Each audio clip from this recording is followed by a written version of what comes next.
चलेंगे, ठीक है। तो काइंडली अपने बैकग्राउंड जो नॉइस है उसको काइंडली क्लोज कर लें, ठीक है। अली ने ज्वाइन कर लिया है हमें? जी हाँ, बिल्कुल ज्वाइन की। Go ahead sir with the new topic sir. जी अली, आपको आवाज आ रही है? जी आवाज आ रही है। अली बेटा, आपने एक सवाल पूछा था एक्सीडेंट और इंसिडेंट के बारे में, ठीक है। वो मैंने पूछा था, मैंने पूछा था। अहमद ने? जी जी अहमद, चलें जी, आपको पूरे नंबर मिल जाते हैं उसके। आपने एक सवाल पूछा था और हमने डिस्कस किया था कि निबोश के अकॉर्डिंगली एक्सीडेंट इंसिडेंट सेम है, ठीक है। आवाज आ रही है? जी जी बिल्कुल बिल्कुल। जी बेटा, तो हमने बात की थी कि आप अपनी कंपनी की गाइडलाइन को फॉलो करेंगे और उसी के मुताबिक देखेंगे कि आपकी कंपनी आपको क्या गाइडलाइन दे रही है कि जब आप एक्सीडेंट्स को इन्वेस्टिगेशन करते हैं या रिपोर्ट करते हैं तो आपने इस टर्म को कैसे इस्तेमाल करना है, ठीक है।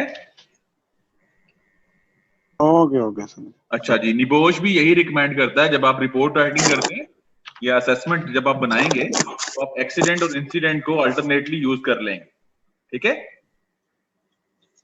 सही। अच्छा बेटा, अब दूसरा पोर्शन है इस चीज का कि जब हम पेपर बेस्ड देंगे, ठीक है, ये तो असेसमेंट की बात हो गई। अब बात हो रही है हमारे कंटेंट्स को लेके, तो ये एक टॉपिक भी आएगा हमारे एलिमेंट 4 में, एक्सीडेंट क्या है, इंसिडेंट क्या है, ठीक है। मैं थोड़ा सा आपकी नॉलेज में थोड़ा सा इजाफा करना चाह रहा हूँ उस टॉपिक के आने से पहले कि जब हम पेपर बेस्ड बात करेंगे IG1 की, ठीक है, ये जो हमने बात की अभी IG2 के लिए थी, ठीक है, कि आप अल्टरनेटली यूज कर सकते हैं। क्लियर? क्लियर। IG1 के अंदर बेटा जो इंसिडेंट है ये एक बड़ी टर्म है जिसके अंदर काफी सारी टाइप्स होती हैं, जिसमें एक टाइप एक्सीडेंट होती है, ठीक है। एक्सीडेंट की वजह दो टाइप्स होती हैं, जिसमें एक में इंजरी होती है, वो वाले एक्सीडेंट्स होते हैं, एक में डैमेज होता है प्रॉपर्टी को, वो एक्सीडेंट होते हैं, एक नियर मिस होता है, एक डेंजरस अकरेंस होती है, ठीक है। सही है। फॉर IG1 जो है आपके पास इंसिडेंट जो है ये एक बड़ी टर्म है।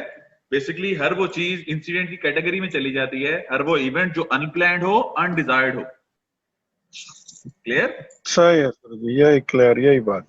हाँ बेटा, अनप्लैन्ड अनडिजायर्ड इवेंट इंसिडेंट में चला जाता है, फिर उसकी डिफरेंट टाइप्स हैं। अगर उसमें बंदे को इंजरी हो जाती है तो वो एक्सीडेंट है, ठीक है, फिजिकल इंजरी का, ठीक है। सेफ्टी का इशू हो जाता है, अगर वो डैमेज करता है तो वो प्रॉपर्टी डैमेज के एक्सीडेंट में चला जाता है। नियर मिस होता है जिसमें नुकसान हो सकता था बट बचत हो गई, और डेंजरस अकरेंस, ये चारों चीजें फिर इसमें आती हैं, ठीक है। ठीक है सर जी बिल्कुल। हाँ ये बेटा हम Clear डिटेल हो में भी आगे करेंगे डिस्कस इसको। मैंने इसलिए बेहतर समझा बिकॉज हमने जो बात की थी वो असेसमेंट्स और एक्सीडेंट इन्वेस्टिगेशन और रिपोर्टिंग के रिगार्डिंग की थी, ठीक है। मैंने कहा कहीं कंफ्यूज ना हो जाए। सही है बिल्कुल, अभी क्लियर हो गया सर। चलें माशाल्लाह बेटा, चलें जी हम लोग स्टार्ट करते हैं आगे। मैं आप लोगों का माइक बंद नहीं कर रहा, बट आप लोग इसी तरीके से बिहेव करेंगे और किसी बंदे की आवाज नहीं आएगी और जिसका सवाल पूछना होगा काइंडली वो बिल्कुल आहिस्ता आवाज में वहीं पे हमें ऑब्जेक्ट कर देगा, हम उसे आंसर कर देंगे, ठीक है जी। चलें जी हम स्टार्ट करते हैं कि health and safety management system basically है क्या और वो कैसा नजर आता है और वो कैसे काम करता है, ठीक है। ये बेसिकली हमारे पास सेकंड सेक्शन है, ठीक है, सेकंड मॉड्यूल है।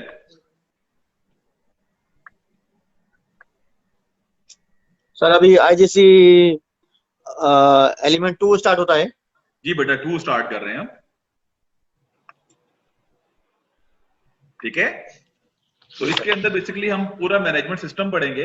हम प्रेफरेबली कोशिश ये करेंगे कि हम जो ILO है जो हमने डिस्कस किया था, इंटरनेशनल बॉडी जो है इंटरनेशनल लेबर ऑर्गेनाइजेशन, उसका बनाया हुआ सिस्टम डिस्कस करेंगे बिकॉज हमारा जो कोर्स है ये IGC है, इंटरनेशनल जनरल सर्टिफिकेट, ठीक है। तो हम किसी कंट्री का स्पेसिफिक सिस्टम नहीं पढ़ेंगे, हम जो वर्ल्ड वाइड इंटरनेशनल अप्रोच है उसी को डिस्कस करेंगे। और हमारे पास एक बेहतरीन सिस्टम ILO की तरफ से रिकमेंडेड है जो हम डिस्कस कर रहे होंगे, बेसिकली वो है ILO OSH 2001, ठीक है। तो हम उसको लेके मेनली सवाल जवाब करेंगे और फिर उसके बाद हम उसको कंपेयर करेंगे ISO के सिस्टम के साथ भी, ठीक है। और हम ये भी डिस्कस करेंगे कि सिस्टम बनता कैसे है, उसके फायदे क्या हैं, उसमें क्या रोल्स होते हैं, उसके मकासद क्या होते हैं, ठीक है। ये तमाम एलिमेंट्स हम आज डिस्कस करेंगे इसी पोर्शन में। तो हम स्टार्ट करते हैं। बेसिकली जो आपके जितने भी occupational health and safety management system है, जितने भी डेवलप हुए हैं वो सारे PDCA साइकिल पे डेवलप हुए हैं। PDCA cycle basically process based approach को कहते हैं।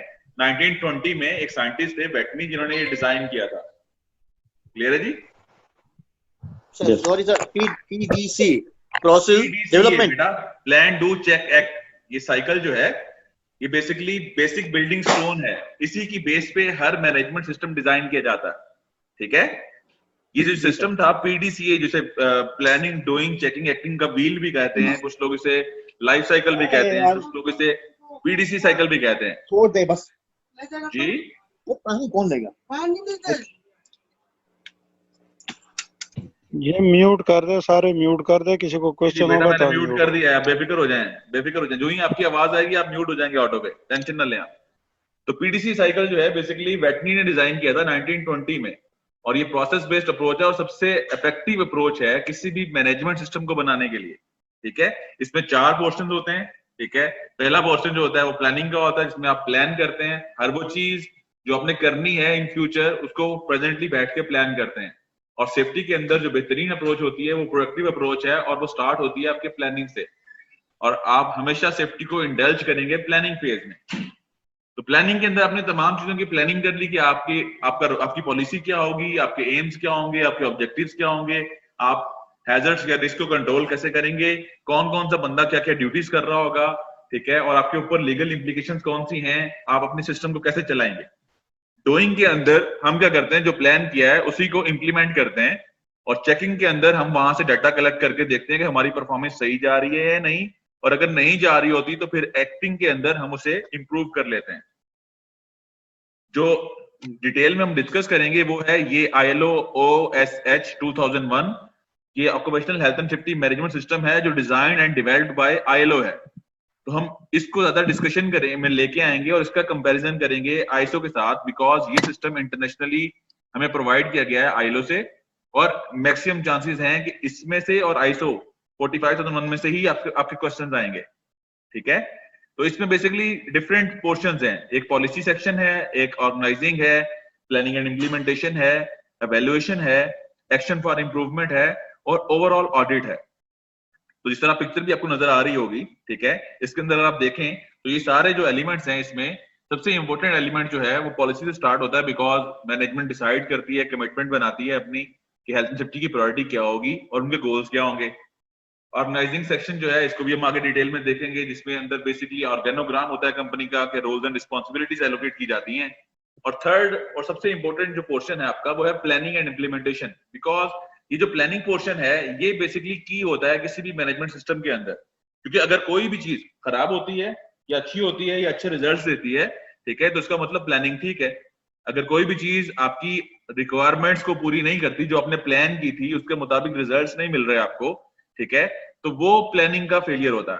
तो अगर आप एरोज को देखें तो इसमें प्लानिंग के बाद ही तमाम एरोज जो हैं एक ब्रैकेट लगाया गया है। इसका मतलब ये है कि अगर नॉर्मली तो पॉलिसी के बाद आप ऑर्गेनाइज करेंगे, फिर प्लान करेंगे, फिर एवेल्युएट करेंगे, फिर एक्शन फॉर इंप्रूवमेंट करेंगे, बट अगर एवेल्युएशन के अंदर कोई मसला आएगा तो क्वेश्चन करेंगे प्लानिंग को, ठीक है? तो जब प्लानिंग क्वेश्चन होगी तो उसके बाद एवेल्युएशन री एवेल्युएशन होगी, और फिर अगर और कोई एक्शन निकलता है इंप्रूवमेंट का तो वो लिया जाएगा। बट जब भी कोई चीज खराब होगी सिस्टम के अंदर तो हमेशा क्वेश्चन करेंगे आप प्लानिंग फेज को, ठीक है?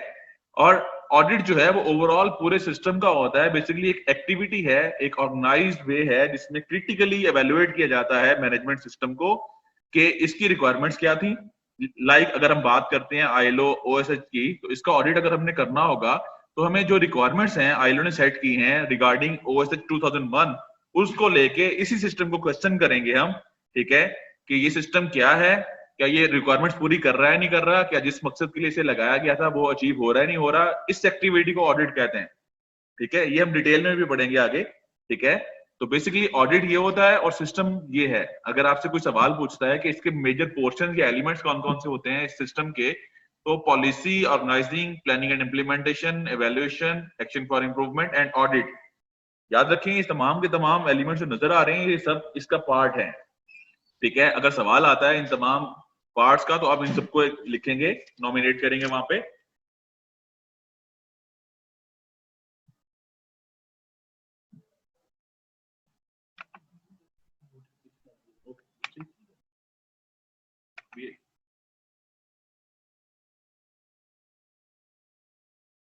ये शबीर खान साहब काइंडली वीडियो बंद कर लें, ठीक है? अब ये कुछ सेक्शंस हैं हमने जो भी डिस्कस किए थे, इसके अंदर पॉलिसी बेसिकली क्या होती है। शबीर खान साहब काइंडली वीडियो अपनी बंद कर लें। जी बहुत शुक्रिया।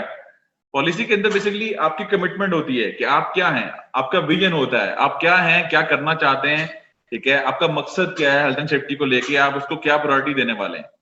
सेकंड जो पोर्शन है जो हमने डिस्कस किया, इसमें रोल्स एंड रिस्पॉन्सिबिलिटीज होती हैं। थर्ड के अंदर हम तमाम अरेंजमेंट्स को, अपने हेल्थ एंड सेफ्टी अरेंजमेंट, जिसमें रिस्क असेसमेंट होती है, ठीक है, जिसमें आपके पास जीएसएस होते हैं, जिसमें आपके पास इमरजेंसी प्रोसीजर्स होते हैं, जिसमें आपके पास हैजर्ड्स एंड रिस्क क्या होते हैं, उनको कैसे डील करेंगे, ठीक है, किसकी क्या ड्यूटीज होंगी, रिसोर्सेज क्या होंगे, तमाम चीजें होती हैं। एवेल्यूएशन के अंदर आपके पास सिस्टम को एवेल्युएट करने के टूल्स होते हैं, लाइक आपकी एक्टिव एंड एक्टिव मॉनिटरिंग सारी की सारी इसमें आ जाती है। ऑडिट के अंदर बेसिकली जो हमने बात की कि पूरे सिस्टम को क्वेश्चन कर लेना कि इसके अंदर क्या क्या मसाइल हैं किसी गाइडलाइन के अगेंस्ट, वो ऑडिट कहलाता है, जिस तरह हमने डिस्कस किया अभी, ठीक है। और एक्शन फॉर इम्प्रूवमेंट के अंदर क्या होता है कि आपने किसी टाइम फ्रेम के बाद या कोई भी अनसर्टेनिटी होती है या आपकी जो प्लानिंग है उसके फेलियर होने के बाद आप उसे दोबारा क्वेश्चन करते हैं और फिर कंटिन्यूसली इंप्रूव भी करते रहते हैं टाइम बाय टाइम। जिस तरह कोई रिसर्च हुई, कहीं से कोई इंफॉर्मेशन नहीं आई आपके पास, ठीक है, कोई ऑडिट के अंदर इंटरनल ऑडिट में कोई पॉइंट सामने आ गया, कोई अपग्रेडेशन आ गई, ठीक है, कोई लेजिस्लेशन चेंज हो गई, तो उनसे भी आप इंप्रूवमेंट करते रहते हैं। और कंटिन्यू इंप्रूवमेंट के अंदर क्या होता है, टाइम गुजरने के साथ साथ चीजें बेहतर से बेहतरीन की तरफ जाती हैं, आप अपनी मिस्टेक से सीखते रहते हैं। कोई सवाल यहां तक किसी का हो तो काइंडली मुझे चैट में बता दें।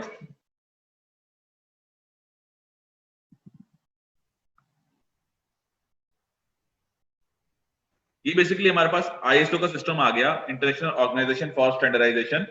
ये अपग्रेड हुआ है, पहले ओसास था हमारे पास, occupational health and safety assessment series 18001, और अब अपग्रेड होके पूरी दुनिया में अब हम जो वाइडली एक्सेप्टेड सिस्टम है वो आईएसओ का आ गया है 45001।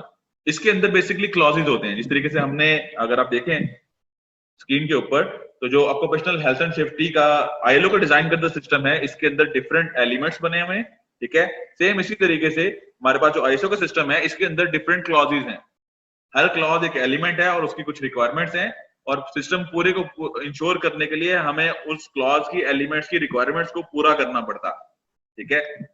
कोई डिफरेंस नहीं है दोनों में, एक आईएसओ ने डिजाइन किया है, ठीक है, ये वॉलंटियरली बेस्ड सिस्टम है, आईएलओ ने भी वॉलंटियर बेस्ड सिस्टम डिजाइन किया है। दोनों में फर्क सिर्फ ये है कि आईएसओ जो है ये मोस्ट वाइडली एक्सेप्टेड है और ये as per needs and demands adopt किया जाता है, जो कि आईएलओ के सिस्टम का मकसद ये है कि वो एक फ्रेमवर्क प्रोवाइड करता है तमाम लोगों को, अगर वो बेहतर तरीके से अपनी कंपनीज को, अपनी ऑर्गेनाइजेशंस को, अपनी कंट्रीज को चलाना चाहते हैं तो वो सिस्टम को अडॉप्ट कर सकते हैं, ठीक है।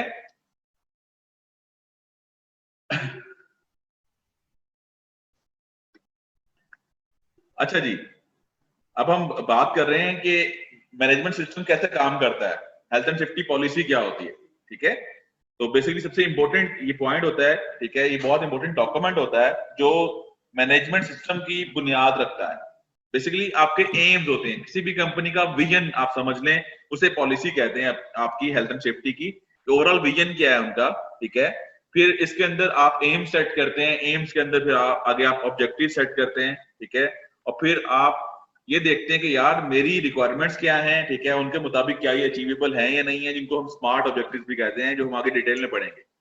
अच्छा, एक चीज हमेशा याद रखिएगा कि जो पॉलिसी एज अ वर्ड है, बेसिकली वो रूल्स एंड रेगुलेशंस होते हैं, ठीक है, लाइक ट्रांसपोर्ट की अपनी पॉलिसी हो सकती है, परचेज की अपनी पॉलिसी हो सकती है। ये पॉलिसी और हेल्थ एंड सेफ्टी पॉलिसीज में फर्क होता है। सिंपल पॉलिसी का मतलब ये होता है किसी भी चीज को काम करने का जो बेहतरीन तरीका या रूल्स दिए जाते हैं, इसे व्हाइट पेपर्स भी कहा जाता है, ठीक है, वो पॉलिसी कहलाती है।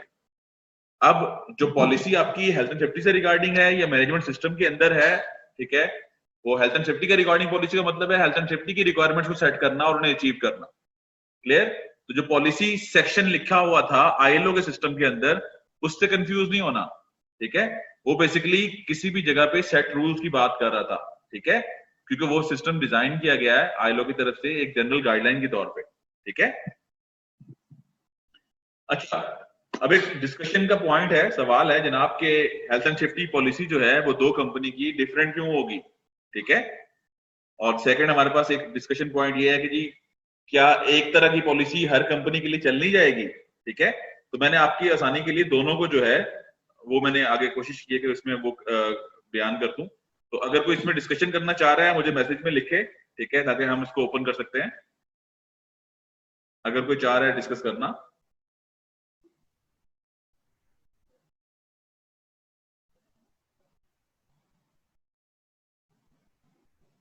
आप लोगों को आवाज आ रही है?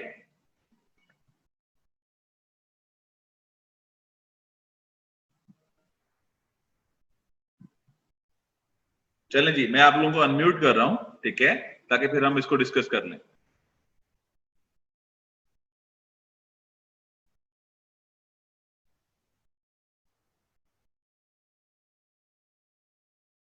काइंडली बैकग्राउंड जो नॉइस है ना उसको बंद रखिएगा। जी सलमान। Sorry sir. वालेकुम सलाम। सलमान बच्चे आवाज कम आ रही है आपकी। सलमान सर अब सही है? जी जी बेहतर है, बहुत बेहतर है। जी सर, मैं इसको पॉइंट को डिस्कस करना चाह रहा था, जो ग्रुप जी डिस्कशन जी है ना, जी जी सेकंड नंबर पे, कि why isn't there are prescribed one size fits all approach to developing policy. जी जी बिल्कुल। इसको सर थोड़ा मतलब कि उसको बता दें कि सर मतलब कि हाँ ठीक है, कैसे मैं मतलब बेटा कि वही बता रहा हूँ, मैं वही बता रहा हूँ ताकि अगर किसी को कुछ समझ ना आए, मैंने इसलिए ओपन किया है। बेटा one size fit for all एक कॉमन फ्रेज यूज होता है कि आप एक ही तरह की पॉलिसी हर कंपनी की बना दें। बेटा सबसे पहले चीज जो होती है, हर कंपनी का काम डिफरेंट होता है। लाइक कोई सर्विस प्रोवाइडर होता है, कोई मैन्युफैक्चरिंग इंडस्ट्री होगी, कोई पेट्रोकेमिकल इंडस्ट्री होगी, ठीक है, कोई रिफाइनरी होगी, कोई कंस्ट्रक्शन फर्म होगी। तो बेटा जब वो कंपनी का काम डिफरेंट है तो उसकी एक्टिविटीज डिफरेंट है, एक्टिविटीज डिफरेंट है तो बेटा उनके अंदर हैजर्ड्स एंड रिस्क डिफरेंट है, ठीक है। तो जब तक ये तमाम चीजें एक नहीं होंगी, आपकी पॉलिसी सबके साथ एक जैसी नहीं हो सकती, ठीक है। क्लियर है? क्लियर है सर, क्लियर है। ठीक है। और दो कंपनीज की पॉलिसी डिफरेंट क्यों होती है बेटा? यही वो कुछ जनरल गाइडलाइंस हैं कि उनका काम की नेचर डिफरेंट है, उनके हैजर्ड्स डिफरेंट हैं, रिस्क डिफरेंट है, ठीक है। तो दैट्स व्हाई उनकी पॉलिसी भी एक दूसरे से डिफरेंट होती है, ठीक है जी। अच्छा, वो कह रहा है कि health and safety policy important क्यों है?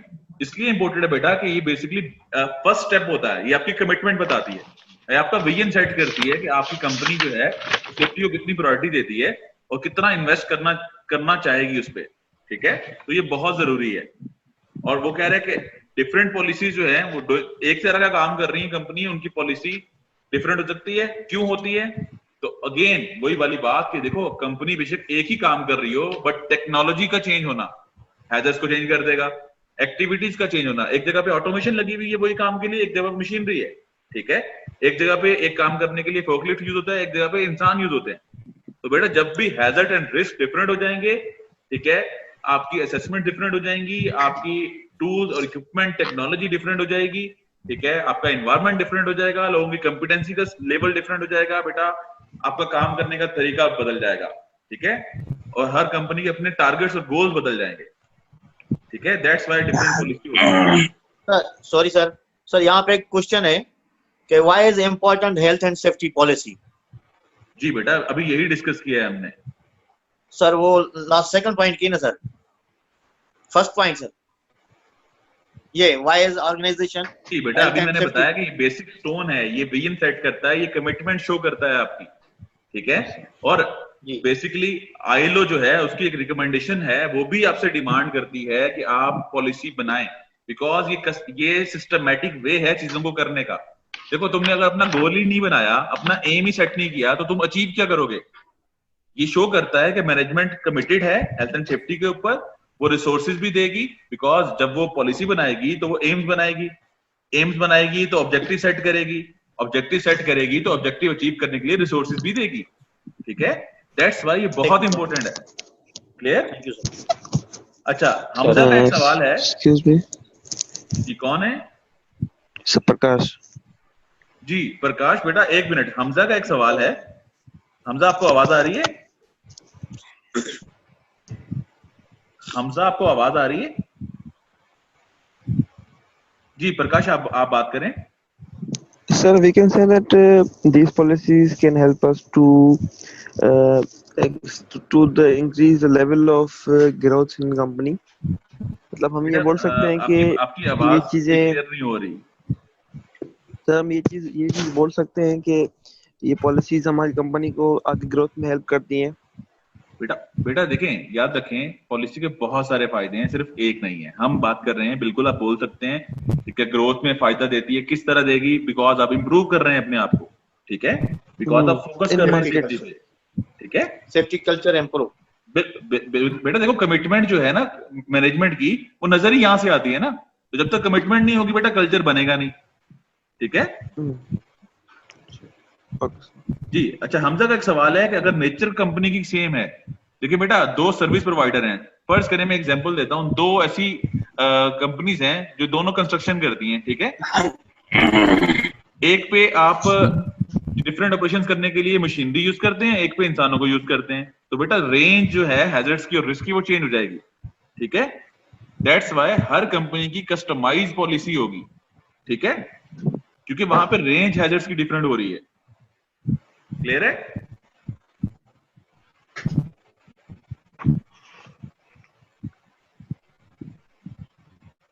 चलें जी, ये टॉपिक मेरे ख्याल में हो गया है, हम आगे चलते हैं इससे, ठीक है।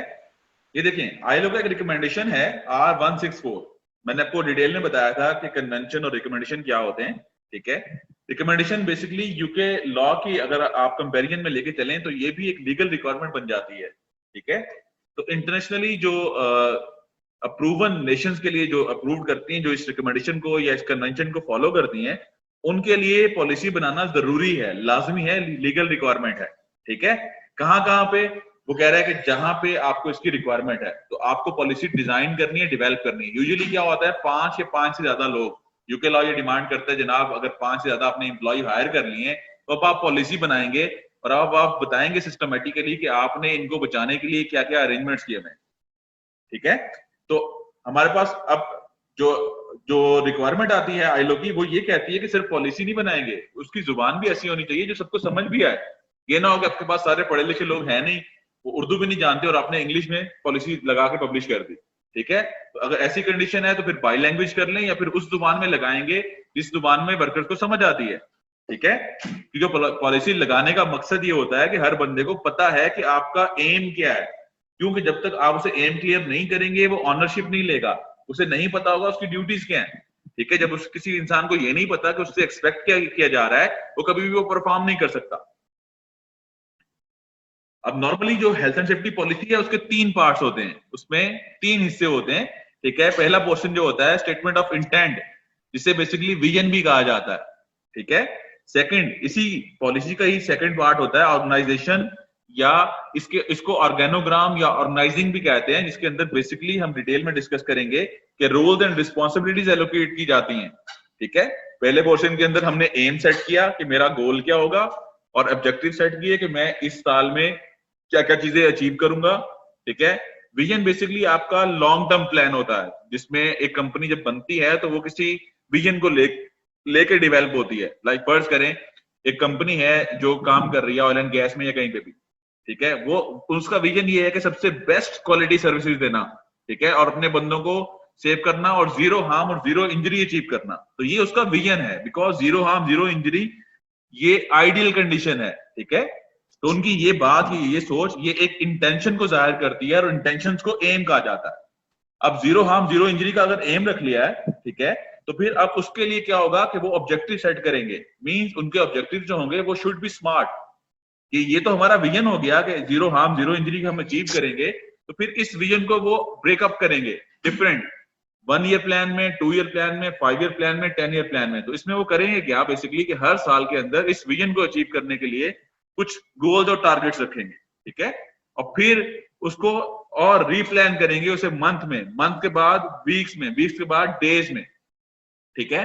तो जो बेसिकली डायरेक्टर्स और टॉप मैनेजमेंट होती है वो विजन डिसाइड करती है, ठीक है, और वो पूरे साल का विजन बनाती है, प्लान बनाती है कि एक साल के अंदर आपको ये चीज करनी है। फर्ज करें एक्सीडेंट रेट को रिड्यूस करना है, ठीक है, या आपने ISO 45001 की सर्टिफिकेशन के लिए डॉक्यूमेंटेशन डेवलप करनी है या ट्रेनिंग्स देनी है, जो भी उनका गोल होगा, ऑब्जेक्टिव होगा, ठीक है, वो।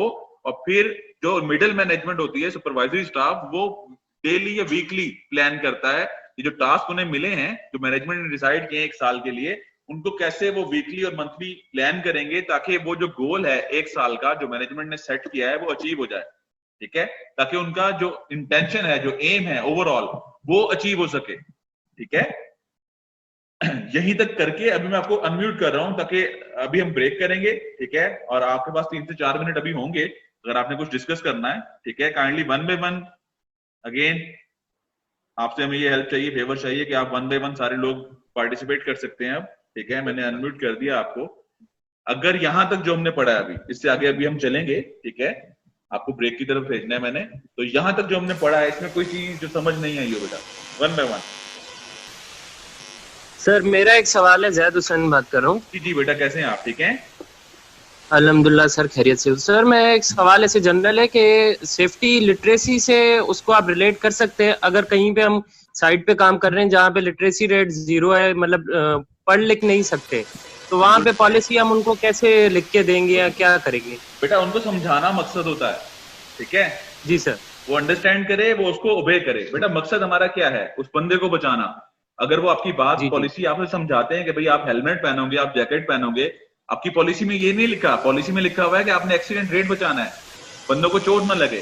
तो बेटा हेलमेट, जैकेट, ये तमाम चीजें और प्रोसीजर बताने से, काम इस तरीके से करेंगे, उसे ट्रेनिंग देने से बेटा आप अपनी पॉलिसी को ही इंश्योर कर रहे होते हैं।